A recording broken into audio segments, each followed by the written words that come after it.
मनाओ Valentine day और हम मनाएं शहीदों की वर्षी। आइए पुलवामा अटैक पर हुए शहीदों पर श्रीकांत विश्वकर्मा ने चौराहे पर बंगला स्थित पुलवामा के शहीदों को याद किया। हम बात करेंगे इसके आगे केजरीवाल जी की भी कि दिल्ली में किस तरीके की राजनीति थी और बहुत ही बढ़िया जीत भारतीय जनता पार्टी बधाई थी। दूसरा, मध्य प्रदेश में। नमस्कार, मैं हूं एस.के. मालवीय और आप देख रहे हैं एस24। एस24 में बहुत बहुत स्वागत है आप सभी का। आज श्रीकांत विश्वकर्मा जी हमारे साथ हैं। आज उन्होंने एक कार्यक्रम डीआईजी बंगला स्थित चौराहे पर किया। पुलवामा जो अटैक हुआ है उस अटैक के शहीदों को श्रद्धांजलि के रूप में। आइए हम जानते हैं क्या कार्यक्रम था पूरा। श्रीकांत जी नमस्कार। नमस्कार। आज पुलवामा अटैक की बरसी पर हमने डीआईजी बंगला चौराहे पर शहीदों को श्रद्धांजलि देने का कार्यक्रम किया है। हमारा कहना यह है कि जो आज के भटके हुए युवा हैं, जो पश्चिमी सभ्यता को मानते हुए रोज डे, चॉकलेट डे, फलाना डे, ठिकाना डे मनाते हैं, जैसे आज वैलेंटाइन डे मना रहे हैं, तो हमारा संदेश उनको ये है कि आप वैलेंटाइन डे मनाइए, हम शहीदों को श्रद्धांजलि अर्पण करने का दिन मनाएंगे। अच्छा, दूसरी बात ऐसी है कि लोगों को ये भी नहीं पता कि वैलेंटाइन डे मनाने की परंपरा स्टार्ट कैसे हुई। यूरोप में क्या है कि वहाँ पे शादी का कल्चर नहीं है।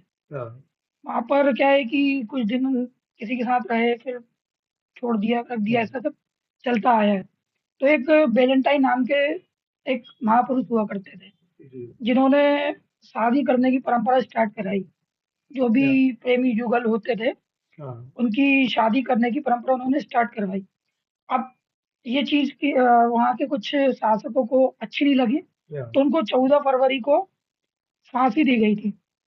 तो उनकी याद में कुछ लोग वैलेंटाइन डे मनाने लगे। जबकि हमारे यहाँ तो शुरू से शादी का कल्चर रहा है। बिल्कुल। तो हमारे यहाँ के कुछ मूर्ख आज भी उस चीज को वैलेंटाइन डे के रूप में मनाते हैं। कहने का मतलब ये है कि आप पहले उस दिन का पता तो कर लो क्या इतिहास है। बिल्कुल। क्योंकि ये तो खैर लोगों की सब अपनी अपनी सोच है, जिसको जो मनाना हो। पर हमने आज डीआईजी बंगले चौराहे पर पुलवामा अटैक, जो आतंकियों की कायराना हरकत थी 14 अप्रैल 2019 को, जो धोखे से हमारे वीर जवानों को मार दिया गया था, उनकी शहादत को हम नमन करते हुए आज हमने डीआईजी बंगला चौराहे पर संकल्पी संस्था के तत्वाधान में उनको आंसुपूरित श्रद्धांजलि अर्पित की है।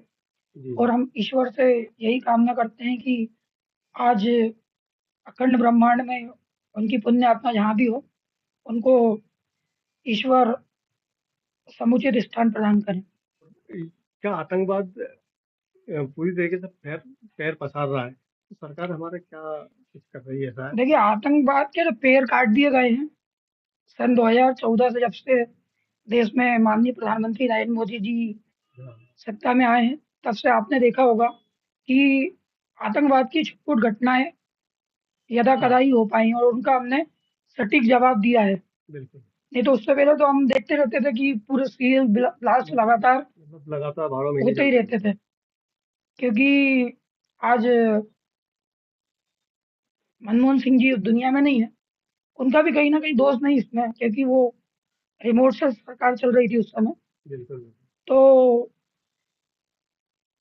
बस ये है कि उस समय आप देखते थे कि भैया लावारिस वस्तुओं को ना छुएं, ये बम हो सकती है। अब आप बताइए कि आप पत्रकार बंधु हैं, आप बताइए ऐसी चीजें आप कहीं पे लिखी दिखती हैं आपको, क्या सुनाई देती है क्या? 2014 के बाद बिल्कुल ये बहुत ही कम हुआ है, बहुत ही कम। फर्क साफ है।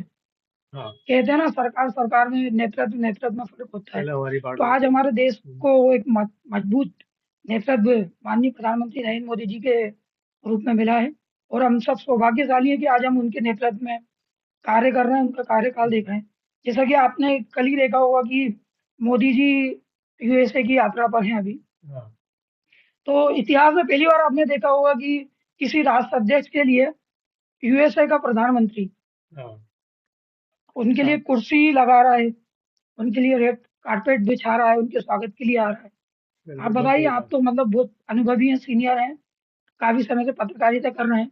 आपने इससे पहले कभी देखा है कि किसी भी मतलब भारत ही नहीं किसी भी देश के राष्ट्राध्यक्ष के लिए अमेरिका जैसे शक्तिशाली देश का राष्ट्राध्यक्ष स्वागत में आतुर है? बिल्कुल। तो यह है कि आज परम सौभाग्य की बात है कि मोदी जी हैं और हम उनके नेतृत्व में कार्य कर रहे हैं और देश निरंतर प्रगति पथ पर अग्रसर है। अच्छा, दिल्ली में भी बहुत बढ़िया जीत हासिल की इस बार, उसके लिए क्या कहें?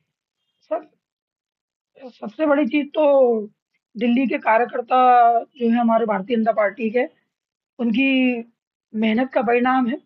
और दूसरी चीज क्या है कि कुछ लोग जो ईमानदारी की कस्में खा के आए थे, लगातार झूठी कस्में उन्होंने खाई थी कि हम बंगला नहीं लेंगे, हम फलानी पार्टी से गठबंधन नहीं करेंगे, उन्होंने एक भी कसम अपनी निभाई हो तो बताइए। तो वो क्या है, दिल्ली की जनता जो है वो समझदार है, देर ही सही पर उनको समझ में आई और उसका आज परिणाम देखा कि दिल्ली ऐतिहासिक जीत भारतीय जनता पार्टी ने वहाँ पे प्राप्त की है। श्रीकांत जी, हमारे यहाँ मध्य प्रदेश के प्रदेश अध्यक्ष के रूप में अभी क्या रामेश्वर शर्मा का नाम चल रहा है? आ सकते हैं क्या, बन सकते हैं क्या? सर रामेश्वर शर्मा जी का नाम तो है और ये तो पार्टी नेतृत्व डिसाइड करेगा। हालांकि यह है कि अगर वो बनते हैं तो हम जैसे कार्यकर्ताओं के लिए बहुत खुशी की बात होगी, क्योंकि रामेश्वर शर्मा जी कार्यकर्ता हितैषी जननेता भी हैं जी। और भोपाल सहित मध्य प्रदेश के हिंदू हृदय सम्राट भी हैं। और मैंने तो मतलब अनुभव किया है कई बार, रात में भी कभी भी उनको फोन लगाओ, किसी भी मतलब तरह की कोई मुसीबत किसी कार्यकर्ता के साथ हो, उनसे सहायता मांगी हो तो हमेशा अवेलेबल रहते हैं। जी। अगर किसी कारणवश फोन रिसीव भी नहीं कर पाते तो रिटर्न लगा देते हैं। जी। तो मतलब मुझ जैसे छोटे कार्यकर्ता की तो यही अभिलाषा है कि रामेश्वर शर्मा जी जैसे प्रदेश अध्यक्ष हम लोगों को नेतृत्वकर्ता के रूप में मिले। अगर जैसे रामेश्वर शर्मा जी बन जाते हैं तो उनसे प्रदेश को क्या लाभ होने वाले हैं? सर बहुत सारे लाभ होंगे।